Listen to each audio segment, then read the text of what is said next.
अगर आपको भी एसिडिटी, गैस और अपच की समस्या बार बार होती है तो ये पेट के कैंसर का एक संकेत हो सकता है।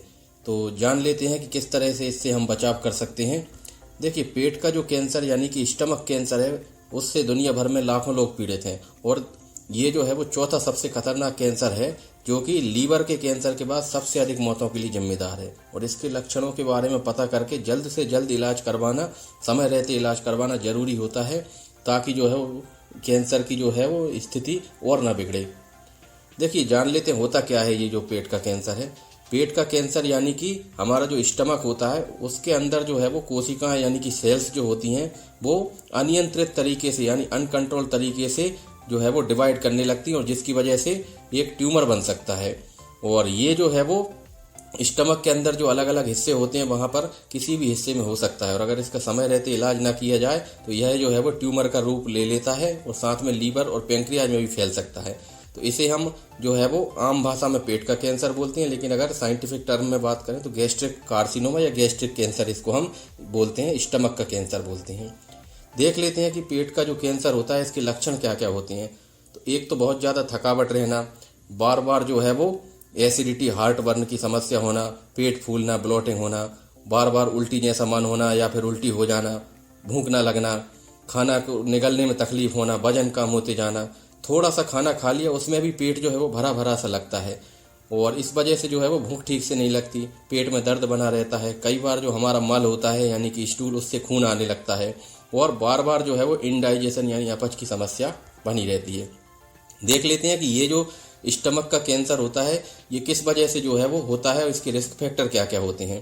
तो कई ऐसे लोग होते हैं जो ज़्यादा नमक खाते हैं या फिर तेल वाला खाना जो है वो ज़्यादा खाते हैं, तो ऐसे लोगों को स्टमक कैंसर होने का रिस्क ज़्यादा होता है। साथ में स्मोकिंग करने वाले व्यक्ति, तंबाकू जो है वो चबाते हैं, उनको होता है। साथ में जो लोग एल्कोहल का सेवन करते हैं ज़्यादा मात्रा में, उनको भी स्टमक कैंसर होने का खतरा ज़्यादा होता है। या फिर कई लोगों के स्टमक के अंदर अल्सर होता है, जिसे हम गैस्ट्रिक अल्सर बोलते हैं। तो ये अल्सर जो है वो लंबे समय तक अगर हील ना हो तो इस वजह से भी लंबे समय में इसमें जो है वो कैंसर हो सकता है।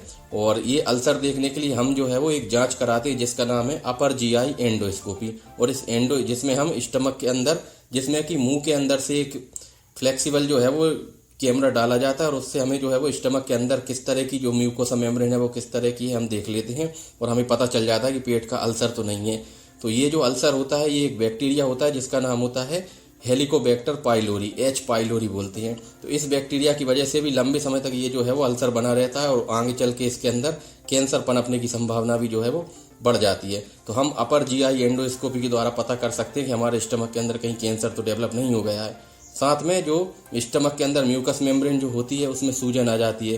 कई लोग क्या होते हैं कि बहुत ज़्यादा मिर्च मसाला वाला खाना खाते हैं। साथ में कई लोग ऐसे होते हैं जो सुइसाइडल टेंडेंसी होती है जिनके अंदर, और इस वजह से जो है वो कई बार जहरीले पदार्थ का सेवन कर लेते हैं, तो उनको भी लंबे समय में जो है वो म्यूकोसा में सूजन होती है, और ऐसे व्यक्ति को भी जो है आगे चल के कैंसर होने का रिस्क रहता है। साथ में ऐसे पर्सन जो खाने में फल और सब्जी कम खाते हैं उनको भी इसका रिस्क, इनका जो है स्टमक का कैंसर होने का रिस्क ज़्यादा होता है।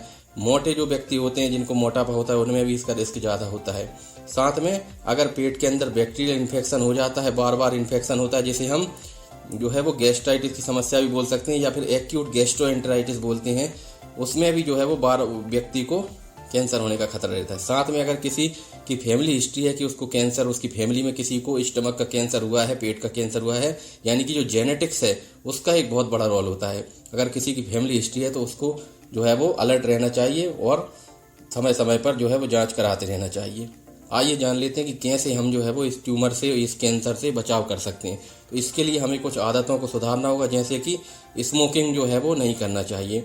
अगर आप स्मोकिंग करते हैं तो इसको जो है वो बंद कर देना चाहिए, क्योंकि इससे जो है वो फेफड़ों का कैंसर भी होता है। साथ में हृदय संबंधी रोग होने का भी खतरा रहता है। मुंह का कैंसर, जो लोग तंबाकू चबाते हैं उनको मुंह का कैंसर होने का खतरा भी ज़्यादा रहता है। इसलिए स्मोकिंग करना जो है वो जितना जल्दी हो सके आप बंद कर दें। साथ में ऐसे व्यक्ति जिनको कैंसर होने का खतरा ज़्यादा है उनको तो जो है वो बिल्कुल स्मोकिंग बंद ही कर देना चाहिए। साथ में अगर आपके घर में कोई सदस्य है जो स्मोकिंग करता है तो उसके आसपास रहने वाले जो लोग हैं उन्हें भी कहीं ना कहीं सेकंड हैंड जो स्मोक बोलते हैं वो मिलता है, और इस वजह से भी जो है वो कैंसर का खतरा हो सकता है। ये भी जो है वो ये जो सेकंड हैंड स्मोक है ये भी सेहत के लिए हानिकारक होता है। दूसरा, अल्सर जैसी समस्याएं अगर हैं तो आप जो है अगर किसी को पेट के अंदर अल्सर है, स्टमक के अंदर अल्सर है, जिसे हम गैस्ट्रिक अल्सर बोलते हैं, तो उसको समय रहते अपनी अपर जीआई एंडोस्कोपी की जांच करा लेना चाहिए और उससे ये पता चल जाएगा कि अल्सर जो है वो कितना बड़ा है और किस वजह से जो है वो हो रहा है। तो समय रहते उसका इलाज करा सकते हैं ताकि ये आगे चल के कैंसर में ना बदल जाए। तीसरा, अपनी जो डाइट होती है उसमें फलों और सब्जियों को शामिल करना जो है बहुत ज़रूरी है। और इस तरह से भी जो है वो साथ में जो डाइट में जो प्रोसेस्ड फूड होते हैं उनको जो है वो अवॉइड करना है। खासतौर पर जो जंक फूड होते हैं इनको जो है वो अवॉइड करना है। फिर चौथा जो तरीका है जिसके द्वारा आप इस कैंसर को होने से रोक सकते हैं वो है अपना जो है वो एक्सरसाइज करें और अपना जो बॉडी का जो वजन है उसको कंट्रोल में रखें, क्योंकि मोटापा जो है वो पेट के कैंसर की वजह बन सकता है। इसलिए रोज एक्सरसाइज करें, अपना वजन जो है वो कंट्रोल में रखें, इससे भी आपकी हेल्थ अच्छी रहेगी। तो उम्मीद है वीडियो पसंद आया होगा। ऐसे ही और वीडियोस देखने के लिए चैनल को सब्सक्राइब कर लें। Thank you so much.